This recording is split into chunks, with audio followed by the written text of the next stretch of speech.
Here's how to auto invest on Robinhood. So to auto invest in a stock or something, you're going to basically set up a recurring investment in that stock. So if we go to a stock like Apple, just as an example, not a recommendation, on that page, we're going to have a little buy area on the right-hand side. And the order type that we want is not a buy order, but a recurring investment. That's your auto invest. So we click on that, and then we can choose things like maybe I want to set it up to be $5, give it a start date, and then the frequency every day, every week, every 2 weeks, anything like that, maybe every month even. And then you can set up your payment from your buying power or a bank account, as well as a backup payment method. Review your order, and then just submit that order. And all of your auto investing is going to be in one tab.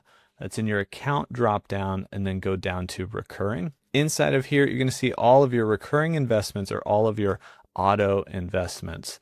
And so right now we have an Apple weekly buy, $5. We can click on that and we can actually see some more information about it, edit it, pause it, cancel it, all that.